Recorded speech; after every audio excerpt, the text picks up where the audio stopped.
Hey guys, two unfortunate particular events happened within the week.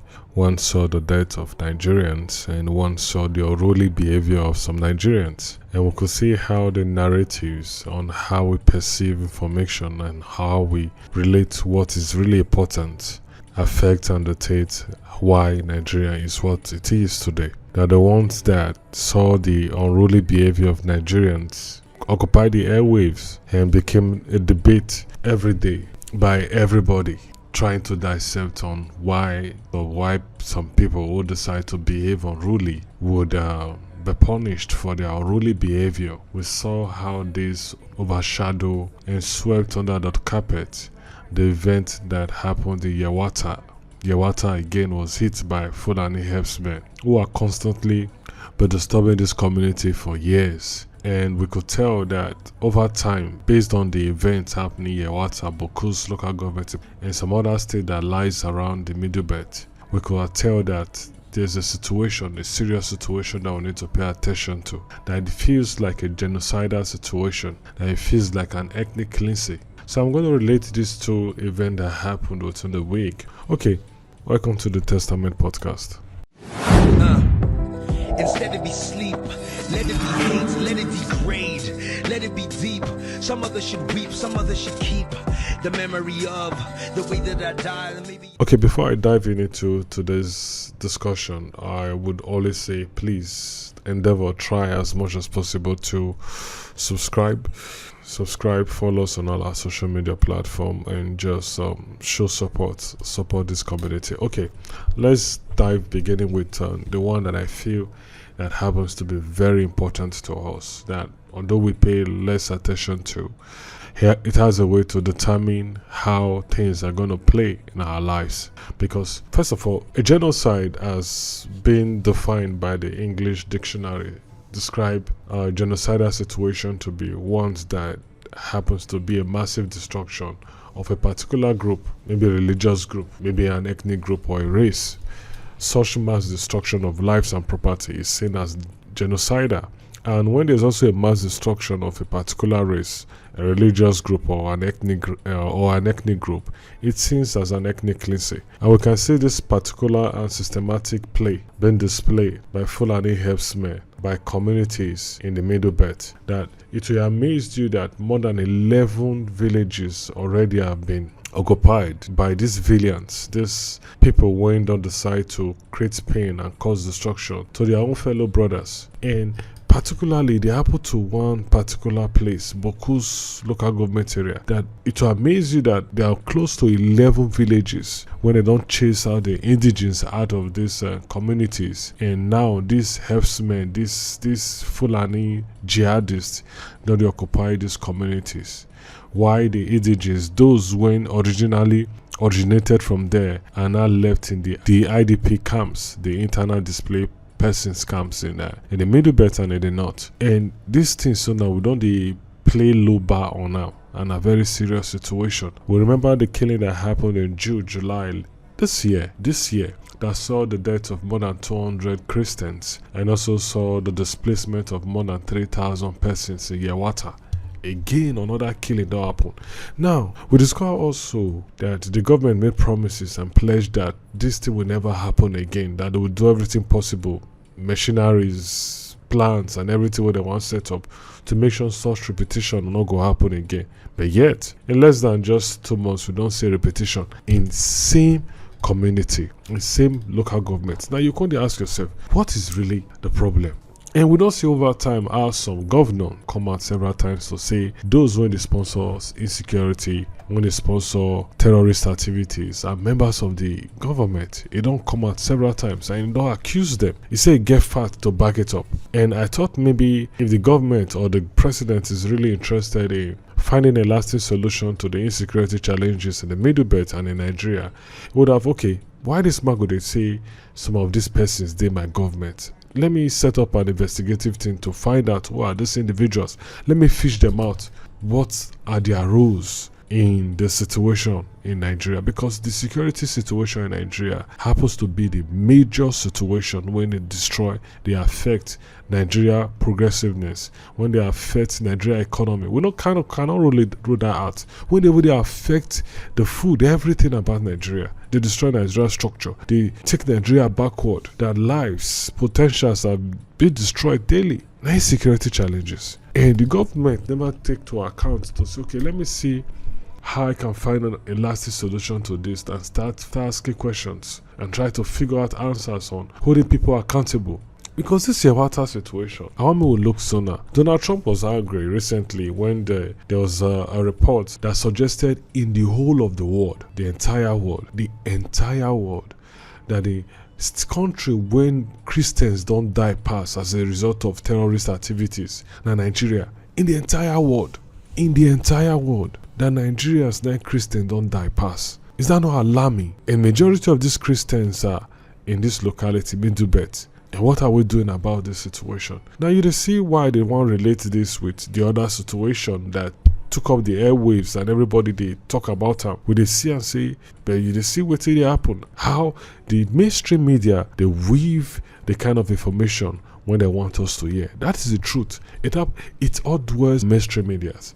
They weave a situation that is less important to cover up the activities of the government. And they weave that one. You see, anytime when situation will not really matter, when we're not supposed to pay attention with the kind of problem and the kind of situations when Nigeria they, we're not supposed to pay attention of sexual harassment. We're not supposed to pay attention about lavish lifestyle. We're not supposed to pay attention about people personal decisions. We're not supposed to, because we get a lot as a country when we need to fight for. But you see how the mainstream media weave this information and include the ones that is very important and push out the information that is less important to Nigerians.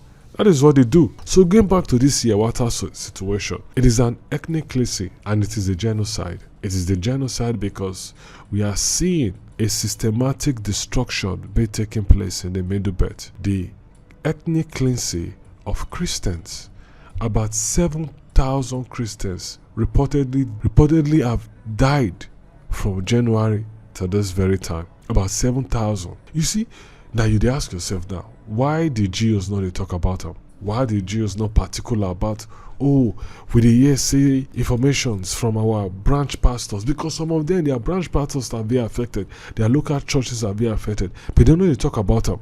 They are not saying anything about it. They hide the information from their members and tell them to make vows and make seeds and engage in things that don't really matter.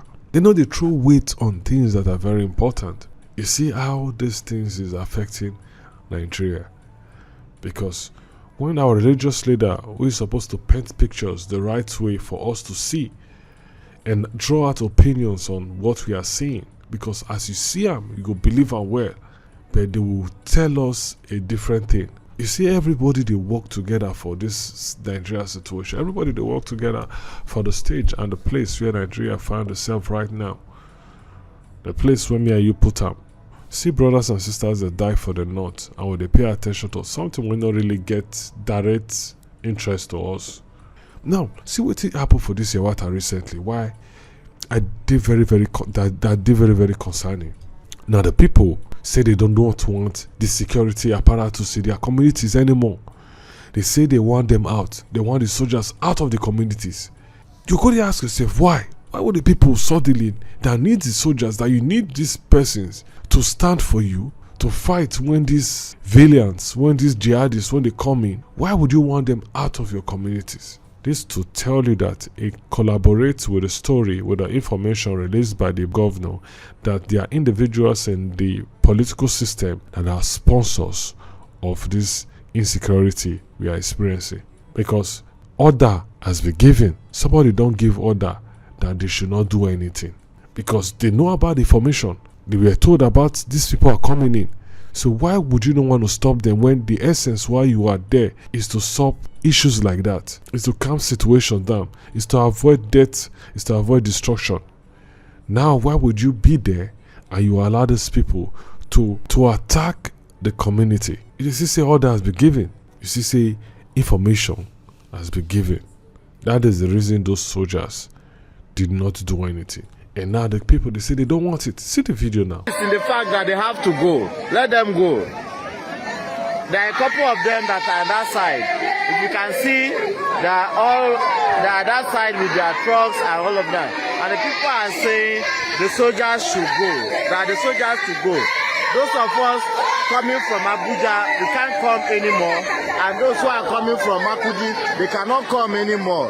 So it's a jam. We are all stuck here. I've been here since to 11. I got here around 15 minutes to 11. And I've been here till now. And I do not know when I will leave. And their demand is simple. That they want the soldiers to leave. They say, we do not want you anymore. We want to take care of our own security. We want to take care of ourselves. You see a large extent why I say Nigerians are the reasons why Nigerians are where Nigerians are. Now we they destroy ourselves. We don't really like ourselves.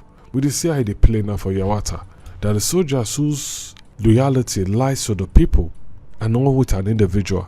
The soldier who has forgotten what is their core of duty. That as a patriotic Nigeria, your soul rests on the country and not an individual. They are supposed to fight for the security, for the safety of the Nigeria state and not an individual. You don't forget your core responsibility, your core duty.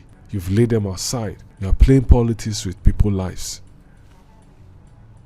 In Yelwata every day. I want to read some of the villages when this Fulani jihadists don't they occupy right now. That they've chased out the re-indigenous, those who are from there. They've killed the ones they want to kill, chased those people into IDP camps, and those people are left to remain in the camps while they now occupy these communities, these villages. Let me call some of the villages for you. Now we have the Hook, we have the Kaban, the Kadim, the Nawula, the Dulu, the Magid, the Shirang, and the Mago. These are some of the villages now presently occupied by these terrorist groups, these Fulani herdsmen, these people destroying a particular religious group. Christians, because 98% of these settlers, these people staying in this community that are being chased out right now, are Christians and they are farmers. They don't chase them out, they don't grab their land, they don't take them, they don't occupy them. Now, the history has been made already. Something don't change already now. Now, 2 to 3 generations, you cannot tie these real people who come from this community to these communities anymore. They've been chased out. So the minerals and every other thing that they inherited as a result of their settlement for hundreds and hundreds of years that be taken away from them by the ideas of some individuals who want to destroy them.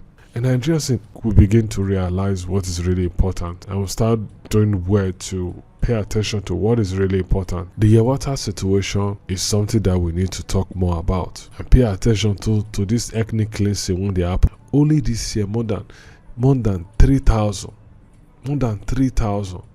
already displayed. Just only in one incident that happened that saw the death of 200 Bokkos indigenes. We saw that 3,000 were displayed. Just one event alone. They imagine those when the number of events going to happen this year and see what has happened. We need to start paying attention. Just so that the government called to obey the reason they are where they are by bringing what is rightfully the people's right and stop depriving them of their right. Yeah, instead of be them, let it be me. Since I will die, inevitably, then let it be, that it be said, when I am dead. Some other was free, some other was fed, some other not me, was able to see that long as we live inside of a country where no one is safe, we only evade, try to escape the imminent doom, but closer the date looms, it comes for all. If we must go, then at least, when we fall,